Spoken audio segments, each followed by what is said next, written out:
Let's dive into structs in Go and see how they help organize complex data. A struct is a composite data type that groups related fields together. They allow you to create custom data structures. To define a struct, use the type keyword followed by the struct name and its fields. This struct represents a person with a name and an age. You can initialize a struct in several ways. Both methods create a person struct. To access or modify fields in a struct, use the dot notation. This shows how to read and update struct fields. Structs can be passed to functions for further processing. This function modifies the original struct by passing a pointer. Structs are powerful tools for organizing data in Go. Try creating your own structs to manage related information.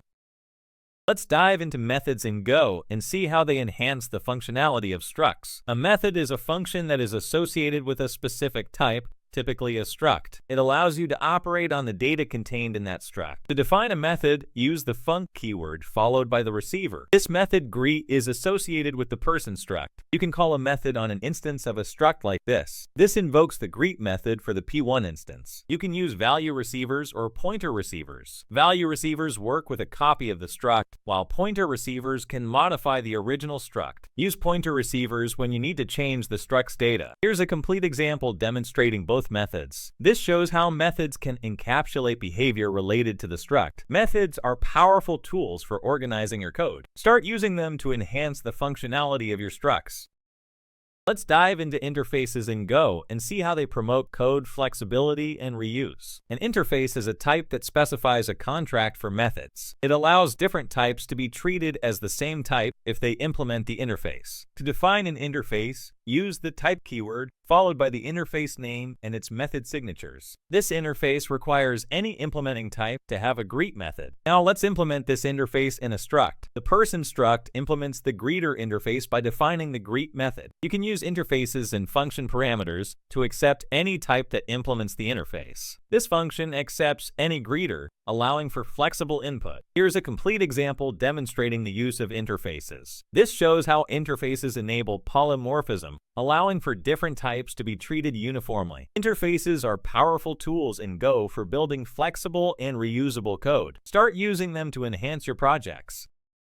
Let's dive into embedding in Go and see how it enables code reuse and composition. Embedding allows you to include one struct within another, promoting code reuse and a more straightforward way to build complex types. To embed a struct, simply include it as an unnamed field in another struct. In this case, address is embedded within person. You can access fields of the embedded struct directly. This shows how you can access the city field directly from the person struct. Methods from the embedded struct are also promoted, allowing you to call them directly. Here, full address is accessible through the person struct. Here's a complete example demonstrating embedding. This shows how embedding can simplify access to related data. Embedding is a powerful feature in Go that promotes code reuse and cleaner designs. Start using it to enhance your projects.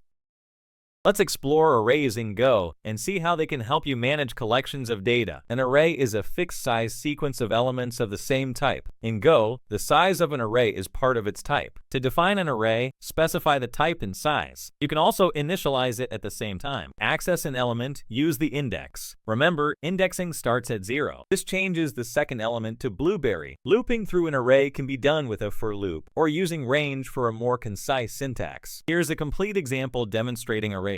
This outputs each color from the array. Arrays are fundamental for managing fixed collections of data in Go. Start using them in your projects for better data management.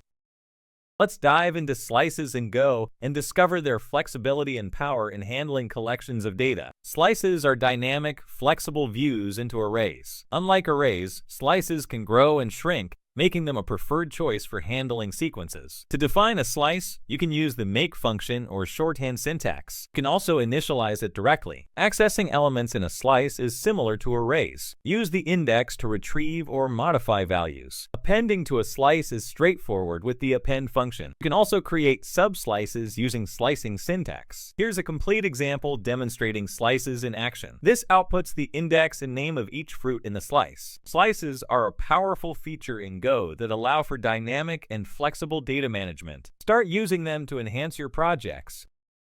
Let's dive into maps in Go and see how they enable efficient storage and retrieval of key value pairs. Maps are unordered collections of key value pairs where each key is unique. They provide efficient lookup, insertion, and deletion. To define a map, use the make function or shorthand syntax. You can also initialize a map with values directly. Accessing elements in a map is straightforward. Use the key to retrieve or modify values. To delete a key value pair, use the delete function. Looping through a map can be done with a for-range loop. You can also check if a key exists using the second return value. Here's a complete example demonstrating maps in action. Maps are a versatile data structure in Go that allows for efficient management of key value pairs. Start using them in your projects.